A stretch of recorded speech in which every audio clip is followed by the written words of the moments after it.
Welcome to the Successful Home Inspector Podcast, where we discuss everything you need to know about home inspection from A to Z. Brought to you by Preston Sandlin and Home Inspection Carolina. We're here to share some success stories and some not so successful stories. Some things we can all learn from, and maybe, just maybe, we can help each other and raise the profession. So sit back, turn up the volume, and enjoy. Now, here's your host of the Successful Home Inspector Podcast, Preston Sandlin.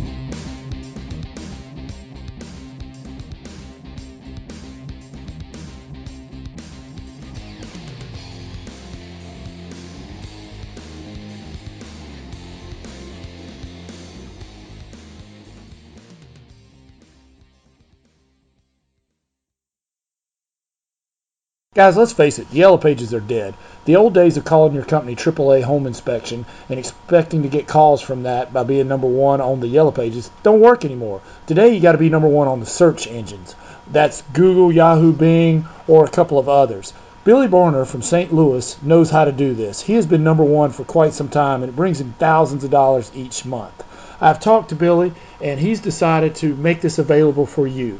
SEO Secrets. And he normally charges $49 for this instructional video, but for our listeners, we've worked out a deal where it's $39.95. For $39.95, you can bring thousands of dollars to your company each month as well. Go to the homepage, thesuccessfulhomeinspector.com, and look on the tab SEO Secrets. Click on that and go to Billy's link. But I have Bryan here, Bryan Inspections in Houston, Texas, and he is quite the interesting guy. He has a quite varied background, which we'll get into, and interesting approach to well, not approach, but I mean, he sees a lot. He's a visionary, and we'll definitely dive into his stuff. So how you doing this evening, Greg? I'm doing great, Preston. How are you? I'm great. Getting ready to, we talked in the pre-inspection here. I'm sitting in a church parking lot. I hope I don't get arrested. Waiting to, I know, it sounds like I'm up to stuff. If we hear the sirens, we'll cut it off. I know. Yeah, I'm waiting to take a mold class with Dave Sherwood tomorrow. And I got to the hotel, but I'm like, man, it's a Marriott downtown. I'm too cheap for that, man. I got to go out to the highway and find me a courtyard by Marriott or something like that. Yep. Well, Dave Sherwood's well worth the drive. Oh yeah, definitely. Well, Greg, tell us a little bit more about you. We'd like to get to know you personally. Sure. Well, I've been married. As you stated, we're in Houston, Texas. We're actually south of Houston in a little bedroom community called Pearland, about 35 miles north of Galveston. I've been married 27 years. We have 4 amazing kids. We do homeschool, which has been an adventure. It took a lot of years for some people to buy into it in our family, but now they really appreciate the approach we've taken. We live in a 100-year-old historic home we've been redoing for several years, and it kind of took that. I got that out of my blood now. Been there, done that. That's kind of like owning a boat or a pool, restoring an old house. Well, this is our second one, and this one, when we get done with this one, that'll be it for me. Really, a core to our heart is we support adoption and an adoption ministry and the women in crisis pregnancy. We just find that is a joy to support, and there's such a need there. Awesome. That's a little bit about me in a nutshell. Awesome. Well, Greg, I've heard so many good things about you, and it's awesome what you do. Well, Greg, not too many of us grew up wanting to be a home inspector. I didn't even know what that was when I was a kid. I didn't know that. Right. I wanted to be a pilot or an artist. So tell us, how exactly did you become a home inspector besides restoring that 100-year-old house? Probably pointed you in that direction. Yeah. Well, actually, I had early on when I was a kid, I wanted to be an oceanographer. Growing up near Galveston, and we spent a lot of time at the beach. And I used to get the maps from National Geographic and follow all the animals and the sea animals and try to learn a lot. And that was my early days. And then as I got towards my late teen years, I wanted to be on Broadway musicals. I was drawn to the theater, drawn to the stage, enjoyed that part of my life. I did that professionally for a couple of years. Awesome. Then I ran restaurants for about 10 years. I'm the only inspector in Houston that can that can tell you about your foundation and what wine and caviar to order. So it comes in handy. I started to say, man, there's a way. You know, it is funny how you can draw on all your life's experiences. Like, you know, I have an art background, and I make these crazy pancakes, and I just put them on Facebook, and the agents love them. I honestly think that has gotten me some business. I can guarantee it has because you know, I've seen your stuff, Preston. You have a reputation, and it makes a personal connection. But more than that, it's you. You know, they're getting the real you, and that comes across. And I think that's important in any business you're in. It's all about the customer relationships and building those relations. Absolutely. And if you could take some of that, artistic or musical background, there's a way you can make it work. And you probably, yes. And you know, all the good stuff you're doing with the teenage crisis. Yep. I may not be saying that quite right, but there's a way to combine it all. And I think when people see who you really are, you know, that whole know, like, and trust you, and, you know, and you're like, this is the guy who's doing good in the world. Yes, yes. I need to send him some business because he's doing good things. You're exactly right. We're not afraid to hide that because they know that you stand for more. You know, life is not all about business. You know, it's just a means of getting somewhere. And, right. You know, when they know that you really are motivated by something beyond the dollar, they are drawn to you because, and it inspires, you know, it inspires other people because, you know, at our core, we want to do something good. We want to leave a legacy. Absolutely. And so I think it taps into that. Put a dent in the universe, as Steve Jobs says. Well, that's right. My take on it, Greg, is it's providing value. First of all, providing value is what we do as home inspectors. And the more value we can provide in one way or another, the more you're going to be worth. That's right. If you're also parlaying that into providing value for the universe, people see that. You know what I mean? And it's all about creating value. But anyway, I'm a talker, so just tell me to shut up. Well, Greg, how long have you been doing inspections? And tell us about the change you've seen. I started in 1994. I was a restaurant burnout. I was a turnaround guy. I was an expert in turning around restaurants. We moved 5 times in 4 years. I had enough. Wow. I happened to have a couple of relatives in Texas who were inspectors. At that time, it was kind of a good old boy network. You had to know somebody. I did. Right. I sponsored. I got in the business. All I wanted was to be a one-man shop. I was tired of board meetings. I was tired of babysitting staffs and chefs and everything else. I just wanted a truck, blue jeans, and be able to get out on the road, and that's what I did. I ran as a one-man shop for about 10 years. Wow, were you like that Gordon Ramsay, like you got in there and got people's face? No, but I had some of those worked for me. I hear you. They're a little temperamental. Yep. I hear you. I know you did a lot of work. I mean, I worked in restaurants, not at your level, a little bit in college. And, oh my gosh, I would never want to go in that business, man. It's so much work. It's a tough business. Yes, it is. And cleaning and getting ready for inspections and marketing. Yep. It's a lot of work. But I'll tell you what, it teaches you a lot about customer relations and making people happy. And that has served me well in this business. Absolutely.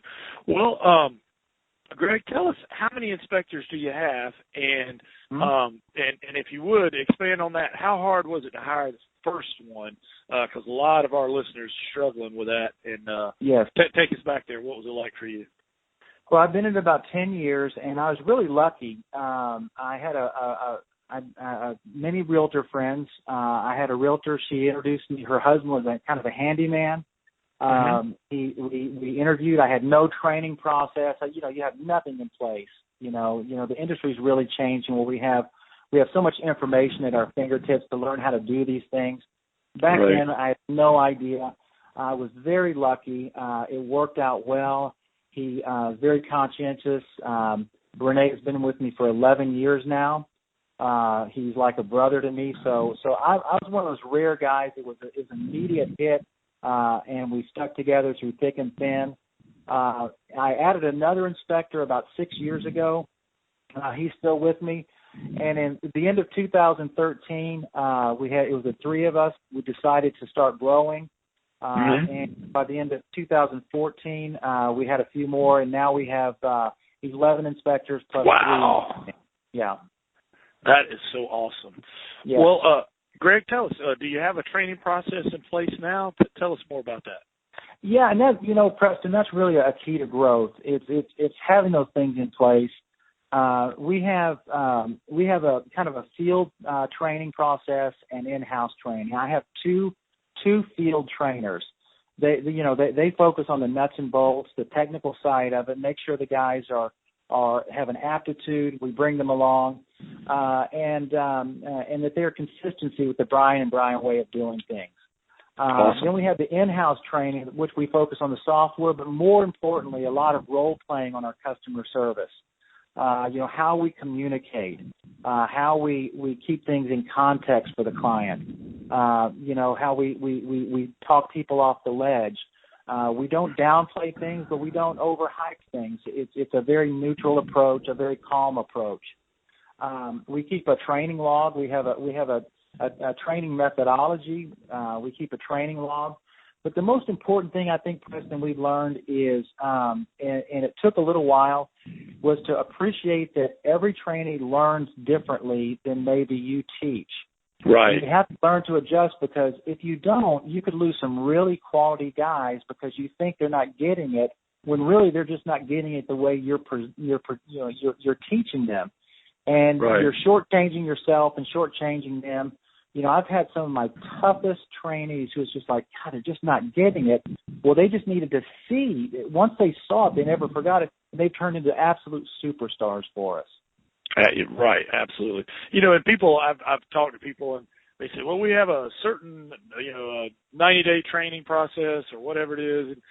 And, and I'm like you. I'm like, it's not a one-size-fits-all, because, no. They come to you with varying amounts of experience and skills and strengths and weaknesses. And, I've had some just ready to rock and roll, and I've had some that, took it longer, and they wound up being good. I mean, and I was listening to another call, and, they were talking about, I have a specific thing that I call this. They were talking about, picking up seasoned agents versus, taking a guy from scratch and training them, and, they've had luck or not luck. And I've had good luck and bad luck in both. I call it building through the draft or picking up free agents. Yes.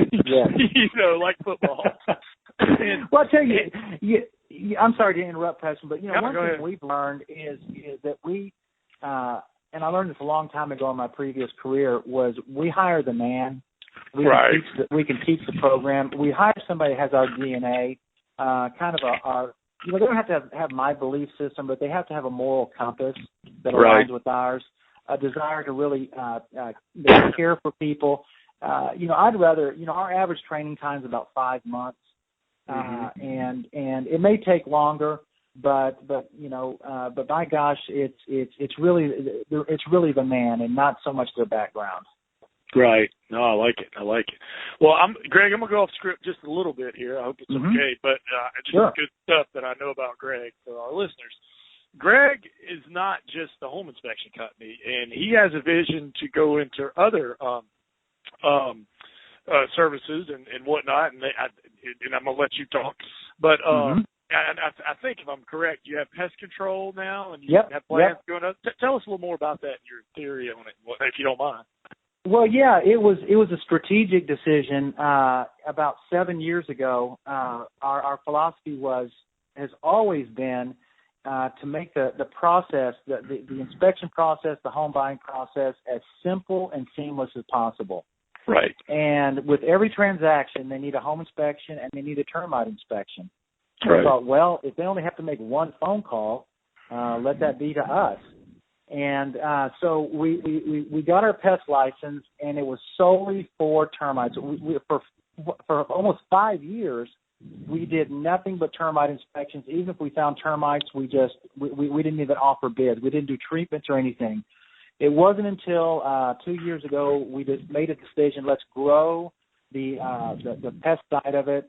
It's really blown up for us. We've had great success, but in the interim, it gave us an opportunity for residual income because we offered a termite cost protection, an extended warranty because when we do a termite inspection, we give our clients a 3-month termite warranty, an added value, fine. But then they could extend that out for anywhere from $159 to $199 a year, which they renew annually. So you build that up, and it builds on itself and builds on itself. Before long, you have $40,000, $50,000, $60,000, $70,000 of residual income coming in. So it's right. an income stream that it really is kind of the future of our industry, I believe. Yeah, it's like a continuity. It's an income, and that's the problem with home inspection is you're always dependent on your next inspection, where you don't really have any residual except for the goodwill, with agents, which is good, but it's that what you're doing is guaranteed. And we were talking in the pre-interview, Greg. It seems like that's like what a lot of companies are going towards. Pest control has been that way for a long time, but heating and air in our area, they're all selling this, preferred service where they pay like a monthly thing or something, and then they're moved to the top of the list or whatever, or it's a quarterly or something, and it gets serviced. And I think a lot of services, like you said, when somebody has a home inspection, stuff they need is going to that model. And there's a guaranteed income. Plus, you have something there very valuable to sell, one day if you want to sell it, Absolutely. And we're a trusted referral base. They trust us. And for us, it gets our service in door. Plus, you have tie-ins. We're going to be testing a system starting in October in a zip code, a couple of zip code areas. We're going to offer a free move-in pest spray with our home inspection. And that's going to give us some density. And then we will, everything has to be trackable. We'll track what's our if we can convert the basic spray to an upsell, and then how many of those can we convert into quarterly sprays. And if we find success in that, then we've got a successful tie-in for both services. Great. I'll tell you quick, and then I'll get back on script. There's a guy, we just moved 3 months ago, but there's a guy in our neighborhood. I've just kind of met him a time or two, but I know who he is. He is all over Charlotte, billboards everywhere. He has a pest control service. And we started out with pest control back in the 90s. He has since, he's got into doing lawns, ornamental turf. He does the pest control. He does mold remediation. He does heat and air. He does, critters, raccoons or whatever. Yep. And, the guy's just killing it. I see his trucks every single day. I see his billboards. He's on the phone book. This guy is a marketing machine. I just hope he doesn't get into home inspections. Well, what you're seeing, Preston, is you're seeing the future. It's the consolidation of services for the convenience of the consumer. We live in the people are busy. They just want their home taken care of, all their home services, and if they can make it one call and it's taken care of, they will pay a premium for that convenience. Right, and he even advertises that bundling, and he'll provide a discount for all of because you signed up with him for all of them. So absolutely. I think you're on to something there. Well, let's switch gears just a little bit here, Greg. Okay. Do you have a success quote you'd like to share with us? Yeah, it's really kind of our core belief. It sounds trite, but when you understand it at its very, very core, we pursue relationships over chasing a transaction. Nice. It's more than a saying. It drives our policy making on anywhere from how we approach our realtor presentations, where we don't talk about Bryan and Bryan inspections and we do a great job. We want to become their partner in their success. So we build that relationship. We're not chasing that one transaction. And it bleeds over into how we handle complaints. Right. Rather than trying to find a way to get out of a complaint or legitimize our position, we look at it as an opportunity. If it's going to cost a little bit of money to build a relationship, it's money well invested. So that's really our core operating. And then once you build the relationships, you have something that can go on for years and years. Awesome. And Greg, I just want to say to the listeners that I appreciate you dropping all these gold nuggets. I am writing stuff down as you speak. Awesome. Taking notes. And everybody who's listening, take notes unless, of course, you're driving. then you can play it again. Right. Yeah, you can play it again. Don't drive and that's right. I'm not responsible for that. All right. Well, Greg, let's say that I am a buyer or a buyer's agent in Houston, Texas, or your area there in that greater area. There are other home inspectors in your market. Why should I hire you? Is there something you do that others don't? Well, first of all, you're not going to hire us based on price. I leave the low price haggling to others. Right. If you're worried about pricing, you're not focusing on service. Right. I would say a key is convenience. We've talked about that. We cover all the needed services from inspection to termite, well septic, infrared, any of the services that they may need in a basic home inspection or the add-on services. But more importantly, we provide value. And value isn't the price of the inspection. That's a cost. Value is what they're getting. We provide products and services well beyond the inspection. We call it our buyer's benefits package. These range from we provide a 90 to 92-day home warranty, a 90-day termite warranty. We give all of our clients a free homeowners network membership, which is awesome. But most importantly, we provide a complimentary move-in concierge service, which helps convert their home utilities. Then, of course, we have our sub-values, that go to the heart of service. We have a fully staffed office. They're not going to, have a guy driving down the street trying to schedule while he's, handling 10 other things. We provide online scheduling for convenience if they're signing a contract late at night. The option periods are compressed because of a hot market. They can go and get on the books. We provide customized home maintenance videos. We're just always looking for ways to bring a value and, more importantly, make the process simple. Absolutely. Sounds great. And basically what you're saying, which I echo, and, I'm over here, amen, with you, is compete on value, not on price. That's price. That's a race to the bottom. It is a race to the bottom. And, a great quote I've heard from one of my mentors, my greatest mentors in life, Patty Thornberry out of Carmel, Indiana, is when they call about pricing, we say, "Oh, you're looking for a discount inspector." Well, we give you a few names of those if you'd like. that gets it out on the table right away, doesn't it? Right. Well, I'm going to double these questions up because they're kind of the same, Greg. What do you do in your spare time, and is there something that most people don't know about you? Or tell us something most people don't know. Family. Yeah, you don't have. You got family is their time. Right. What people don't know about me, I deliver 2 of my kids at home. Oh, wow. For my son, the midwife didn't make it, so I delivered him by myself, which is pretty cool. That is awesome. Yep. As I mentioned, we believe in adoption ministry. 2 of my children are adopted. My first daughter, we were in the process of labor when we got the call from my second daughter, who we adopted the next day. So 2 of my children are adopted.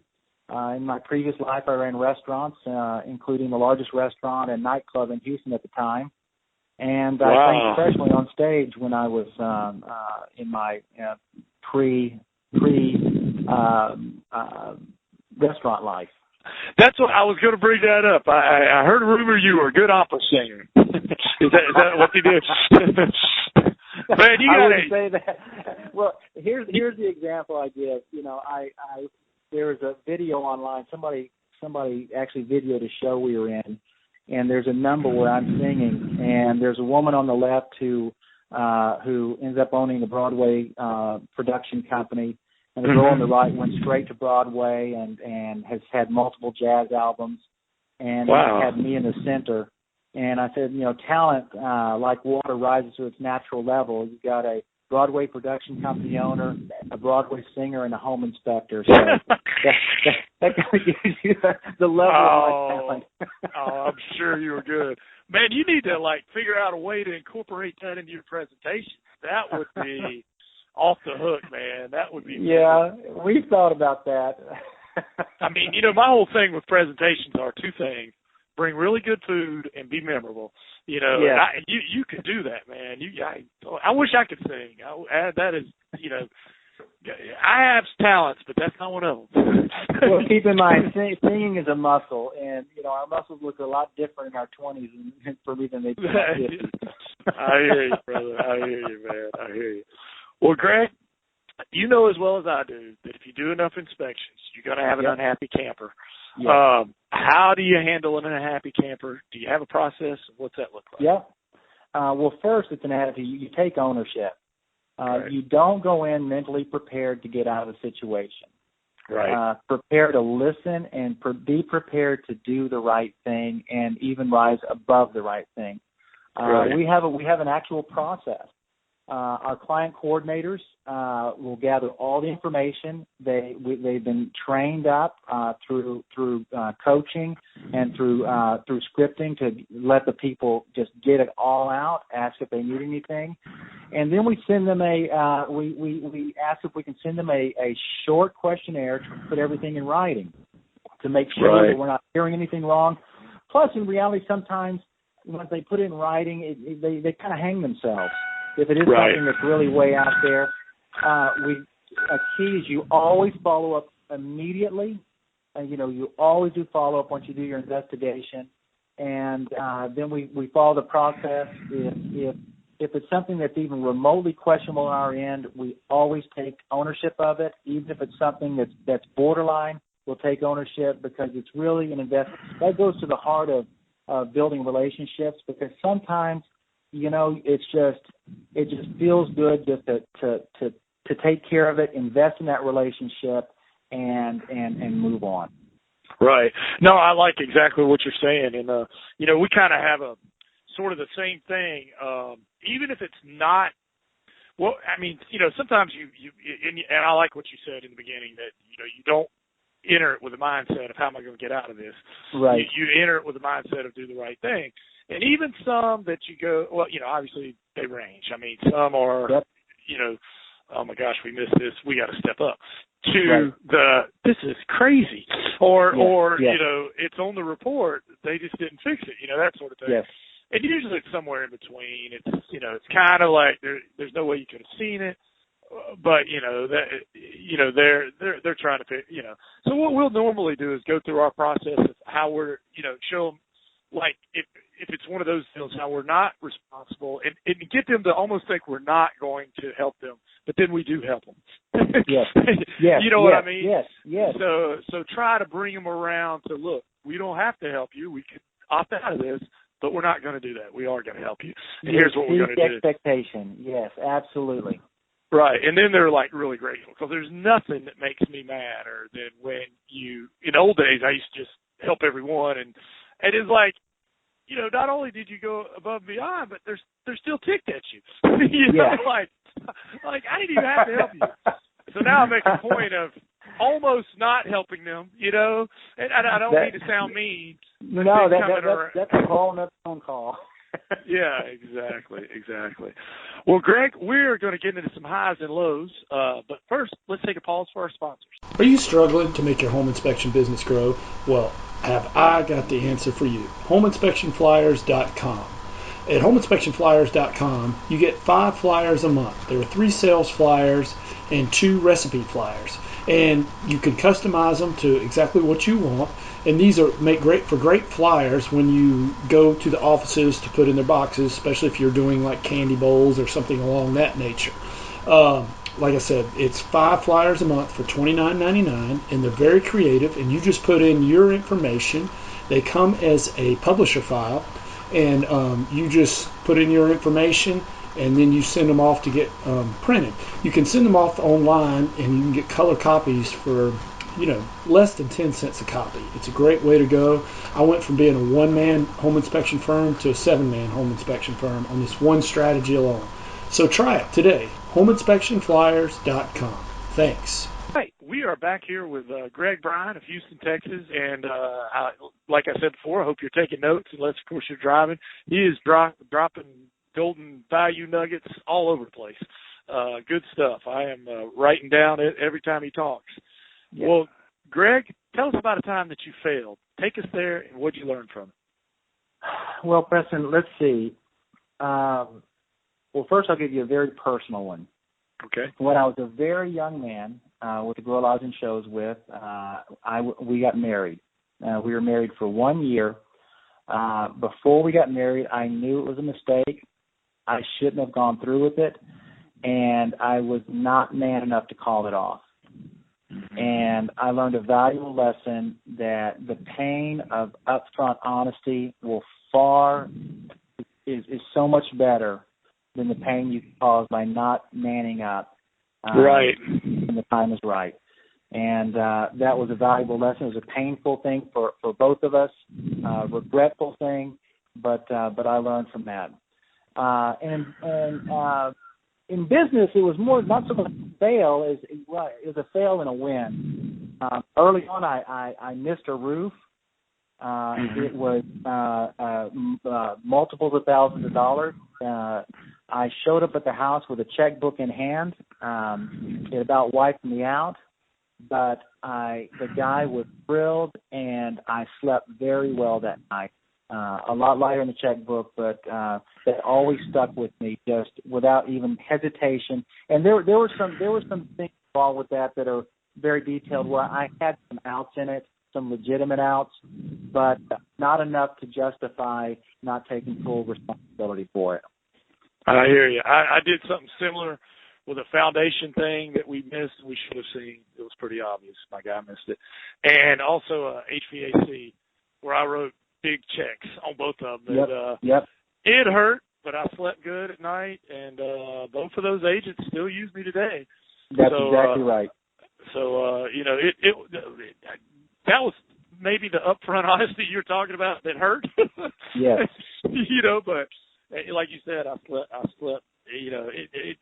When you see, like, you manned up. You're like, that's on me. I missed it, so doing the right thing. But you know what? Yes, I've never missed either one of those two things ever in the history of our business again.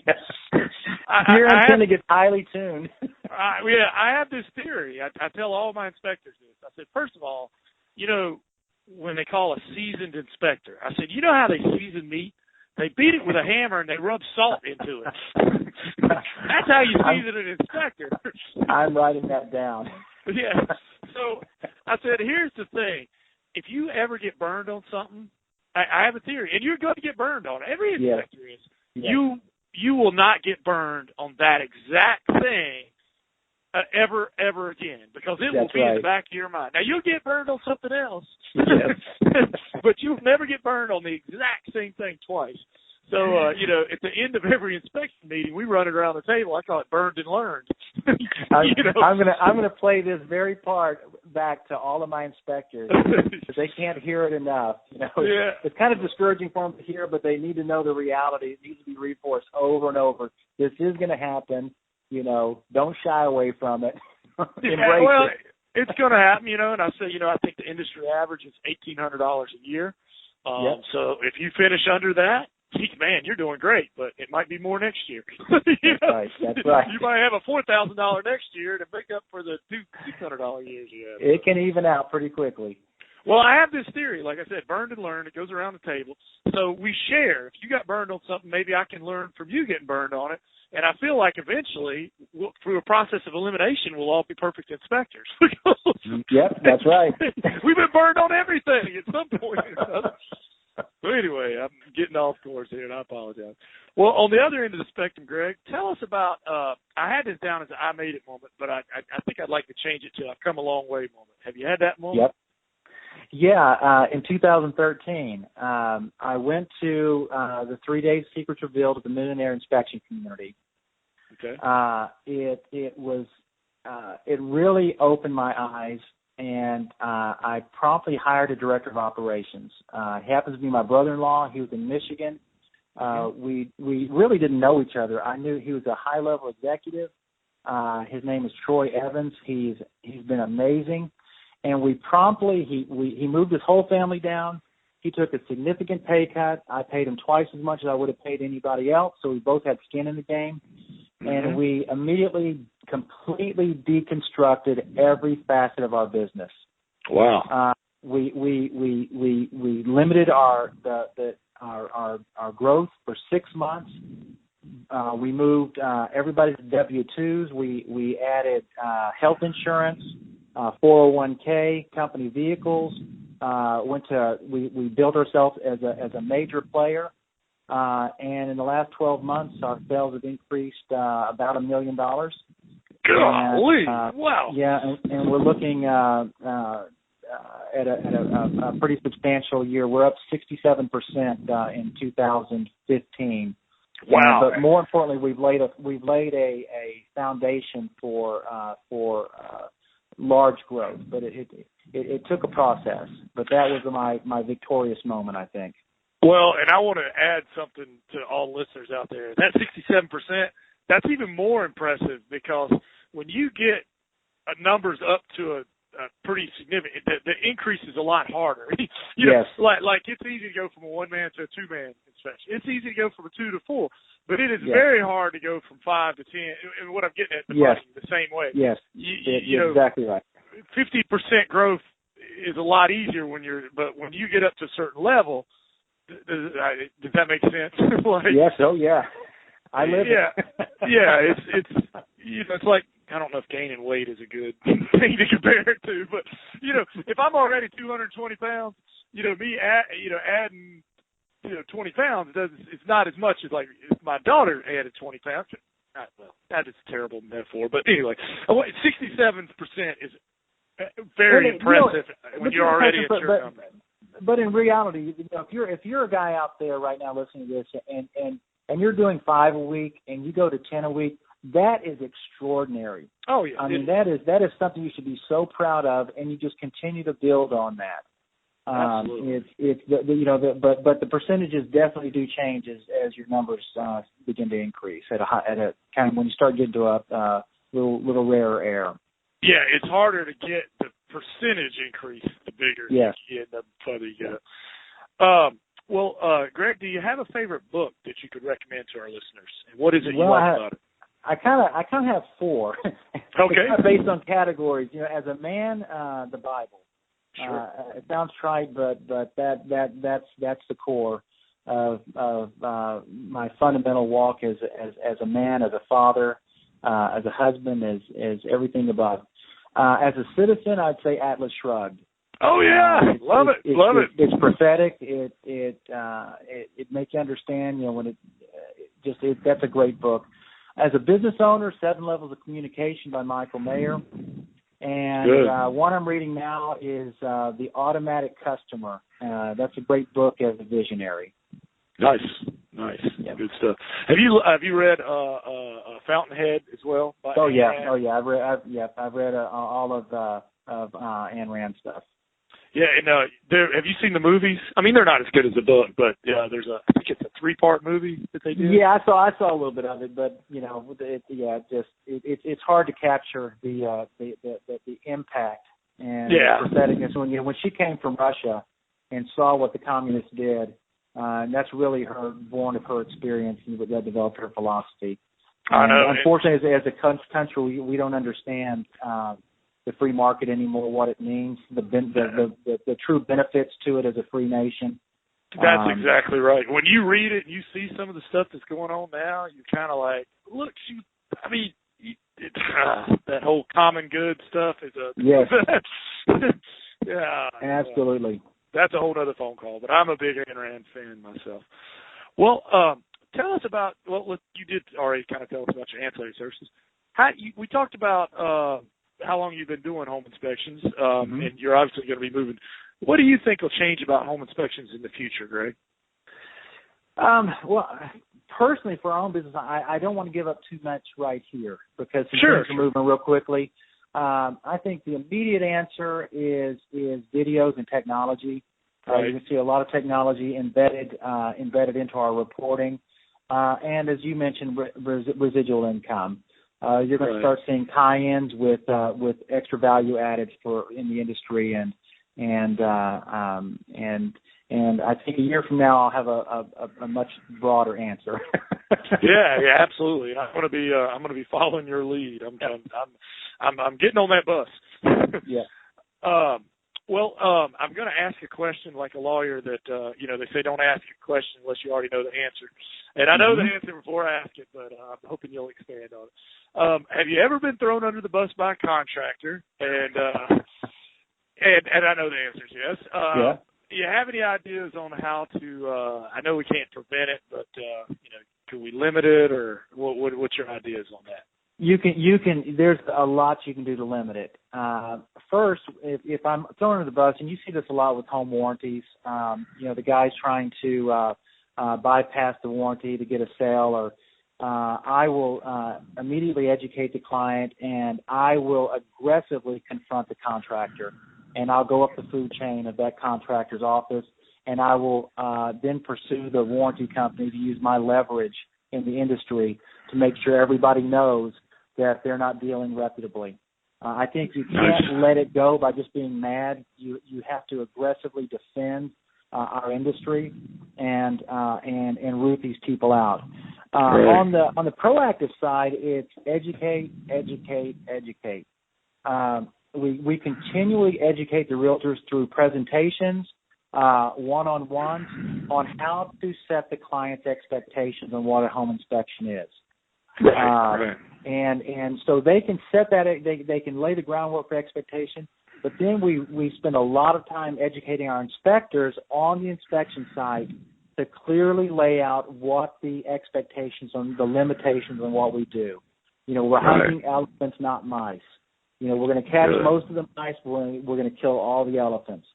You don't take things apart. If you have a service guy comes out, he may take it apart and find things that we just don't have access to. We let them know that up front, and that puts out a lot of fires before they get started. Absolutely. And another thing I found, Greg, sometimes if that contractor, I don't know if you've ever been contacted after the repair, and I'm sure it's in your contract and everybody else's contract that you're supposed to be allowed to see it, but sometimes the contractor scares them or whatever. They get this repair done, and then, of course, they want to send you the bill. And obviously, the first thing is, you were supposed to see it. I get that. But, a trick that I figured out is, let's see that permit that he pulled for that. There you go. 90% of these guys never pull a permit. Right. So them throwing you under the bus, right away you're like, if he didn't pull a permit, this is a structural or mechanical system that, is over $5,000, that's an illegal repair. You're asking me to pay for illegal repair. I mean, that, the court doesn't enforce illegal, that's like, us buying drugs. They're not going to enforce that contract because it's illegal, Wow, that is, I've written that down. That's really good. For those of you listening, that's a gold nugget right there. Well, it'll usually, that contractor is bad-mouthing you, but the second you turn it around and say, all right, let's take a look at this permit, and it's the rare contractor who pulls a permit to do a repair. Yes. Well, Greg, another thing that kind of bothers me, and we talked about this a little bit in the pre-chat, is contractors that use fear to sell things. I'm all about legitimate mold remediation, legitimate HVAC, but I can't sign on with guys that, scare people into buying something they don't need. And unfortunately, I think we see it a lot in our business. Is there anything we could do? You have any ideas? I think education possibly, but what's your thoughts on that? It's really the education, Press. That goes to guys who are in it for the immediate transaction. Usually, if something's hit, I found a good weapon before you contact your client. If you can gather the name of the contractor himself, usually you can check their reviews. Be equipped with that because they're usually going to have a long stream of negative reviews. Right. Go ahead and say that it's not only your word, but look at this. You got 20 people who've been ripped off by this guy. Right. And so that's been one thing, and that was actually brought to me by a client who had some fear tactics thrown at her. By the time I got to her house, she had looked him up and said, "Wow, this guy's a scumbag." And so she had already done the legwork for me. And so I think that's one thing, but it's really, again, it just goes back to education. Absolutely. Well, one last kind of negative thing, and then we'll talk about happier things. Okay. Last negative thing, and actually this is getting better, but a couple of years ago, we've seen an explosion in social media, for good and bad. And there's good things about it. I mean, great thing about it is, you put on there, where's a good restaurant, man, you will, within minutes you'll have. Bad thing is, some people can bash people and that sort of thing. And when it comes to home inspector forums, the good is that people can get help on there, and we should all help each other. And, there's going to be new guys in any industry that you're in. I mean, that's, you can't, everybody who's in it now, we're all getting older. And, I feel like it's our duty to help out in a kind way the newer people. But sometimes I see on these forums, I guess what I'm getting at is I see some unprofessionalism on the forums at times and some bashing, and it makes us look bad. And it's just bad for our profession. I think it's getting a little better. But do you have any ideas on this or anything we could do? Or Yeah, you're really hitting a hot button issue with me. It's sad to watch. Typically what you see is, for those of you who get on these forums and see these negative comments, a lot of times they're blasting people who do not do things their way or have the same philosophy, or they're just ranting. Right. The belittling comments.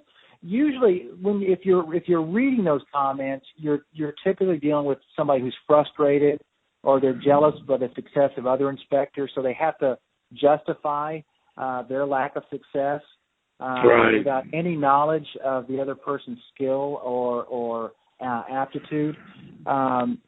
They're playing small ball. Right. It's the way I approach it is whenever I get on a forum, like say in LinkedIn or something else, and I see some negative strings or people kind of making little snarky remarks, just rise above it. Go nothing but 100% positive. Point out, hey, so and so, that's a great question. There are some amazing multi-inspector firms, amazing one-man shops, and then give an answer. And there's something about staying positive, keeping it positive that tends to make people realize how small they're acting. And I think that's why we're seeing some of this calming down in our industry. That there's no value in it, and if you rise above, it kind of brings a hot spotlight on those who are playing small ball. I hear you, brother. And I don't have control of the forums, but I do have control of my company and my family. And we have this credo that we say is it's okay to disagree, but it's not okay to disrespect. So that's with my family and the guys in my company. We're not always going to agree, and it's okay to disagree, but we're not going to disrespect each other or get personal or get ugly or snarky or any of that. We'll just agree to disagree on some things, and that's okay. That's right. That's exactly. Well, and we'll share with realtors. Listen, if you have an issue with an inspection, feel free to call us. We'll be happy to help you get over some hurdles, maybe, but you will never hear us say a negative word about another inspector ever. No matter how obvious something seems, we weren't there. We don't know. Circumstances change. All we'll do is help you with the situation, but never embrace negative talk in our industry. Nice. That's good. I hope everybody heard that, and I think we should all do that. I mean, that's excellent. All right, Greg, we're getting down towards the end. I really appreciate it. I'm sorry I kept you so long. Sure. Man, I enjoy it. Providing value. Well, now keep in mind that I told iTunes this was a G-rated show with this next question. What is the wildest, craziest, or weirdest thing you've ever found on a home inspection or one of your guys? Well, other than the pit bull under a bed or somebody in a shower, so I was in a house that had a hidden attic room with a bolted chair and leather wrist straps. Oh my goodness! And it wasn't freaky. It was like Silence of the Lambs creepy. Like really? This is really like there this was wasn't, almost. This wasn't 50 Shades of Grey. This was like Hannibal Lecter.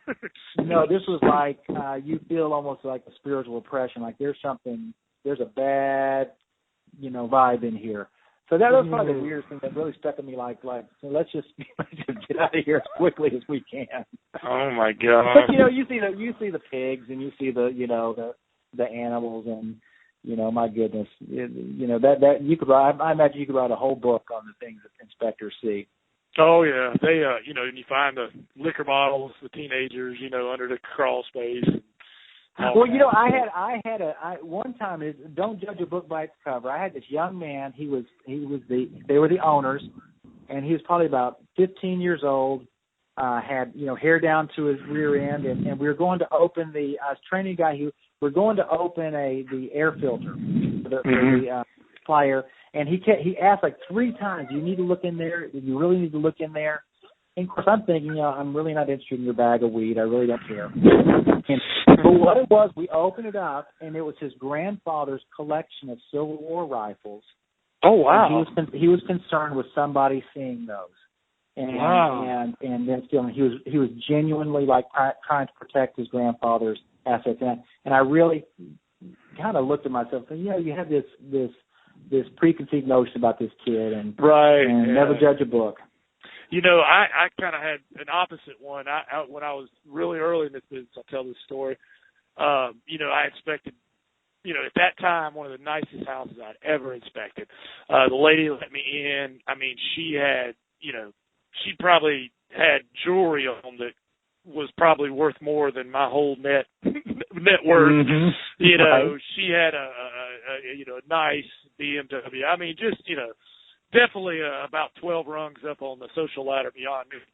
And, and everything was prim and proper, and I'm in there, even the toilet fixtures, man, I'm pretty sure they were sterling or something. I mean, everything. Mm-hmm. And Greg, I'm in there inspecting this house, and all of a sudden I hear this screaming and hollering, and I'm like, oh my God, what did she fall or something? And I went running in there, and I think she had changed or whatever. She was watching TV, and she was watching wrestling. And she was on it. She was like, kick his butt. But she didn't say butt. She is like, I think it was Stone Cold Steve Austin or something. She's like, get him, Stone. And it's just like, hey, she's redneck like me. Like you said, you have these preconceived notions. I was like, hey, scoot over. Those are the moments that make this business really fun, though. I know. I had it totally all wrong, but it was good. It was good. Well, let's see. I lost my place here for just a second. Let's go to. Do you have a training, Greg? Do you have a training or internet marketing resource you'd be willing to share with everyone, like Evernote or something like that? Come across? Yeah, we Evernote's a good one. Of course, we talked about Millionaire Inspection Community. Jay Souter, if you want to look him up as far as presentation coaching, has been a valuable resource. We're implementing because Troy, my director, has used Salesforce in the past. CRM. We're going to be really tapping into that to dig deep into utilizing the information on our clients and our realtors to follow up on a personal level with them. But those are probably the key ones. Cool. And we're coming down. I think I got like 5 questions left here. Okay. And I really appreciate your time. What's the best part of your job and why? And what's the worst part of your job and why? The best part is finally getting to a place where I can really focus on my giftings. Right. I like to create. I kind of take the visionary approach. I'm surrounded with people who can implement at a high level. So I'm really starting to enjoy that, the creative aspect of the marketing, our marketing materials, building relationships, one-on-one relationships with our client base. I'm really enjoying that part. Finally loosening up to have some extended time with my family.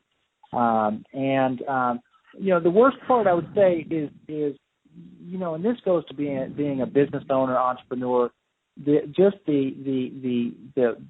time and the risk factor, the time you must invest to make it work, and if you're not well balanced, and I don't tend to be, I can tend to be extreme. That can really you can pay a high toll for that. Right. And being an entrepreneur, we're like, squirrel, we want to do this, we want to do that, and there's just not enough time to do it all, No, and you have to have people around you. I've got, my family and my director, I have somebody to rein me in and say, Greg, that's a great opportunity, but not right now, or not for us. Things cost money. Right. Money, it's a great idea. Don't worry about money, let's make it work. Right, and, right. You have to have some fiscal responsibility in there somewhere. You and your director, I guess it's your brother-in-law, you remind me a lot of, I read a book about Disney, Walt Disney, and, his brother, Walt was like this really creative person with all these great ideas, but his brother had to, and his brother was good. I mean, but he had to keep him, look, Walt, we don't have enough money to do that right now. He had to reel him in a little bit, I mean, and then I'm not saying he has to reel you in, but for me, it's my wife. She's the one that's like, it's a great idea, Preston, but we don't have the money for that right now, or the time. Or the time. That's exactly. the key factor, really. Exactly. Well, is there anything, Greg, that you're working on right now that you're stoked up or excited about? Yeah, our commercial division. We about a year ago we got into it. It's going to really explode. We haven't done any marketing, but we'll probably do 60 commercial jobs this year. Wow. But it really goes to the core of the model of our business. We take an entrepreneurial approach to our growth, and so I had one of my key inspectors. He has some background in this. I said, this is what I want to do. If you take it and run with it, there'll be value for you once it goes to that we really develop this division. And he's taking it and he's running with it at a high level. And so I believe that as he grows it, there should be a reward for that. And so I'm really, really stoked. And nice. There's some other service companies we're looking at that'll be for another conversation. Good. Hey, quick question. Did you, who do you like your training for the commercial? Because I'm kind of thinking about it myself. Who We went through Carson Dunlop. For some. Then we did some hands-on training at their office with Patty Thornberry. I sent him up for hands-on training in Indianapolis and Toronto. There is a little bit of investment. And then determining your software. It's a whole different world. The language is different. It's right. Not an emotional based aspect of real estate. It's all financial. It's all numbers. Right. And so we focus on that. And another thing that I'm really excited about, and this is something that's really big, is I mentioned it before, our concierge program. Right. Through the Homeowners Network. In the industry out there, you're going to start seeing a lot of this. You're going to be seeing a glimpse of the future in the inspection business. So all of you keep your antennas up for that. It's going to be huge. It's been huge for us. We've been running a test on it for about a year now, and you're going to see some big things in that in the industry. Awesome. Well, down to the last three questions, Greg. If you had to move to a brand new town equal to size of Houston, although there's probably only about 3 or 4 towns equal to size, I think you're like 5th largest or 4th largest. Yeah. And basically, you had everything was the same. Just you didn't know anybody. You had all your equipment, all your guys, all the knowledge you currently have, all the equipment, and you had $5,000 to market. What are you doing that first week? So basically, I'm asking, what do you get the best return on for your marketing dollars? For me, that's easy. Okay. The first thing you do is you identify the key industry leaders and the decision makers. Okay. You do everything you can to schedule one-on-one lunches at a fine restaurant. Nice. You sit down with them individually and find out how you can help them succeed. Nice. And once you do that, it opens a door where they'll be interested in helping you. And once you help others, you help them, and you have to find the top producers and the leaders and go after them. Awesome. That Michael Mayer, he says something similar. He said, make sure you develop a relationship with a waiter or waitress there, too. Tip them really well. so that, like, not only are you taking them to a nice restaurant, but you are being, like, treated very well. And you're the man, you know. Yeah, and if you want to see 90% of our success in our marketing, it's a 7 levels of communication. That's what we do. Cool, good deal. Yep. You know, and slightly off topic, but same thing. You know, we have our bi-weekly meetings at this restaurant, this little Greek restaurant, and they give us this wing, and basically a bunch of us eat breakfast or whatever, but I always tip like $40. And they love us. They love us. I mean, and we are treated so good. I mean, it's just awesome. And, you know, somebody might say, well, you tipped her $40. I'm like, look, she put the chairs up. And, you know, if I rented a boardroom, that would be like $100, $200. I mean, you know, and I don't know. But it's money well spent. Well, and it goes to your level of professionalism and being a player in the community. That's so valuable. Yeah, they take good care of us. Well, Greg, is there anything that I should have asked you that I did? We cover a lot of it, but what are the basic keys to a multi-inspector firm?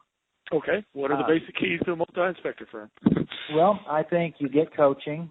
I think if you look at every top producer, they all have a coach.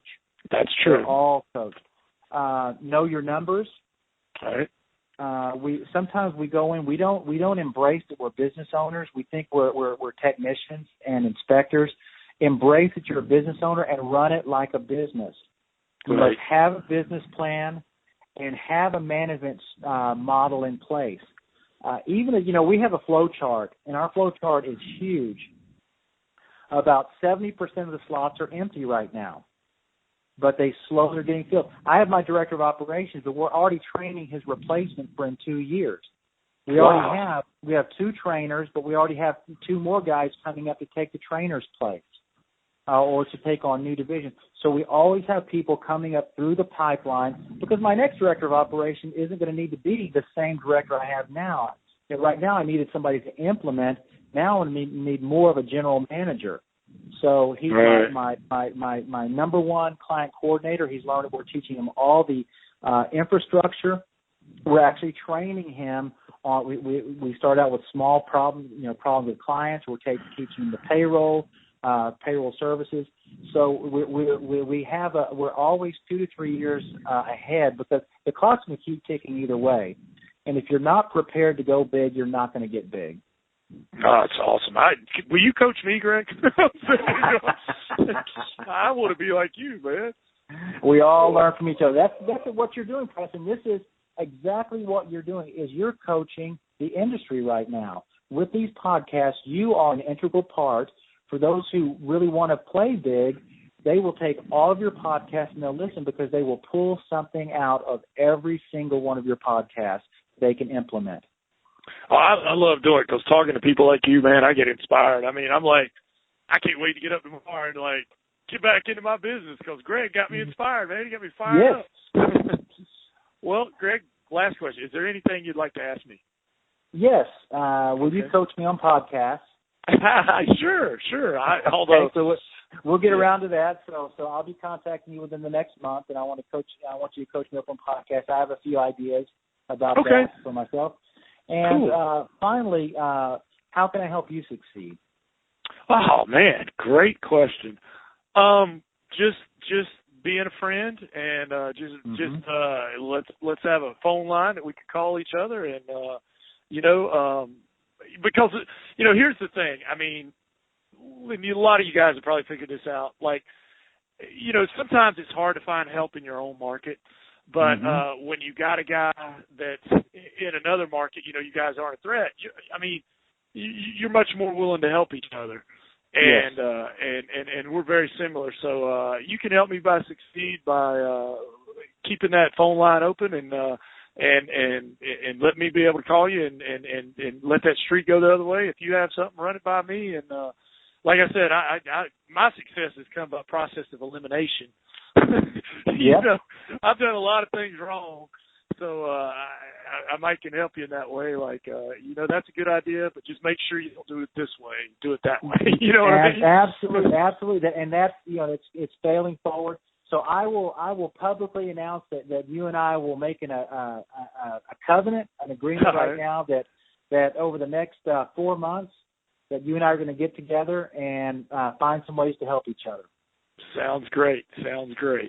Well, Greg, you have been fantastic. It's a great interview, lots of gold nuggets. First of all, what's your Facebook so all the listeners can go give you some likes because I think that helps you with your SEO. What's your Facebook business page? It's Bryan and Bryan Inspections. All right. Guys, go on there and give this guy some likes. Yes, and I appreciate that. And is there a way, like if people want to find out more about you, that, like your website or a way they could email you or something like that, Greg? Absolutely. Our website is Inspector Team, INSPECTOR, inspectorteam.com. Okay. To contact me because of our structure and because of the volume of calls I get, just email office@Inspector Team and tell them you listen to the podcast. They'll put me directly. And for interview listening, I mentor about 4 inspection companies every week. They call me. Wow. I actually meet with a couple of guys in my own market who I coach up. I'm a big believer in sharing. I compete with myself. I don't compete with others. So if any of you out there listening have no matter how big or small the question, I'd love to share with you. Or you can call my office at 281-484-8318, and that's also on the website. Awesome. Well, Greg, thank you so much. I'm gonna you've been awesome. I'm gonna let you get back. You got a lot of kids there and a lot of time constraints. So I know your time's valuable, and I'm gonna let you get back to it. All right. I appreciate it, Preston. You're a true champion in our industry. Thank you. You too, Greg. Thanks a lot. Bye-bye. Bye. Thanks for checking out the Successful Home Inspector podcast. You can find show links at thesuccessfulhomeinspector.com. Check out the website for special offers, information, and other resources. Thanks again for listening to the Successful Home Inspector podcast. And remember to check back for new episodes. The Successful Home Inspector podcast is brought to you by Preston Sandlin and Home Inspection Carolina.